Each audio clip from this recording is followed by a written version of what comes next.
হলো চণ্ডীদাস। চণ্ডীদাসের পদাবলী আমার মহাপ্রভু প্রতিদিন শুনতেন। তারপর হচ্ছে বিদ্যাপতি ঠাকুরের পদাবলী আমার মহাপ্রভু প্রতিদিন শুনতেন। একবার প্রেম সে বলুন। তারপরে বলছে রামানন্দ রায়ের নাটক। কার নাটক গোমা? রামানন্দ রায়, বলো সবাই। রামানন্দ রায়ের নাটক আমার মহাপ্রভু প্রতিদিন শুনতেন। একবার প্রেম সে বলুন। এই নাটকের বিভিন্ন পদ ছিল, আমার মহাপ্রভু শুনতেন। দেখো, এই জগতে আমার মহাপ্রভুর অনেক ভক্ত রয়েছে, অনেক ভক্ত, কিন্তু অন্তরঙ্গ ভক্ত ছিল 3.5 জন। কয়জন মা?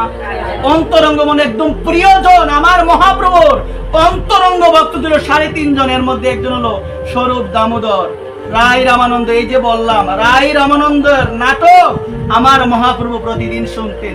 স্বরূপ দামোদর, রায় রামানন্দ, সিকি মাইতির বোন মাধবীলতা হলো অর্ধেক। একবার প্রেম। একজন হলো মা অন্তরঙ্গ ভক্ত, একজন হলো বহিরঙ্গ ভক্ত। আমার মহাপ্রভু যখন কৃষ্ণ কথারূপ রস আস্বাদন করত, তখন কিন্তু সবার সাথে আস্বাদন করত না, কারণ কৃষ্ণ কথা তোমার সবাই বোঝে না মা, কৃষ্ণ কথা সবাই বোঝে না। এই কারণে আমার মহাপ্রভু ওই কৃষ্ণ কথার রস আস্বাদন করত তার অন্তরঙ্গ ভক্তদের সঙ্গে, আর বহিরঙ্গ ভক্তদের সঙ্গে তিনি কৃষ্ণ নাম সংকীর্তন করতেন। একবার এই কারণে এই জায়গায় বলছেন ভক্ত তো অনেক মা, আমার মহাপ্রভুর অনেক ভক্ত রয়েছে, আমার গৌরের অনেক ভক্ত, আমার ভগবানের অনেক ভক্ত, কিন্তু অন্তরঙ্গ মানে প্রাণের ভক্ত হলো 3.5 জন। কয়জন গো মা? স্বরূপ দামোদর, রায় রামানন্দ, সিকি মাইতির বোন হলো মাধবীলতা অর্ধেক। একবার প্রেম সে বলো।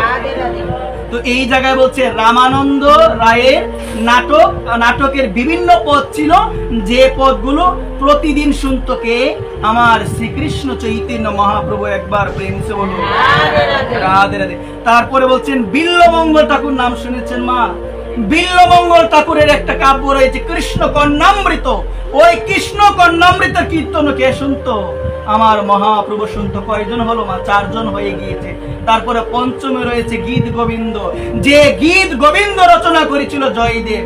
দেখবেন কার্তিক মাসে আমরা একটা গানে বলি, জয়দেবের প্রাণধন হে জয় জয় রাধা মাধব রাধা মাধব। এই রাধা মাধব ছিল কার আরাধ্য বিগ্রহ? কবি জয়দেবের আরাধ্য বিগ্রহ ছিল রাধা মাধব।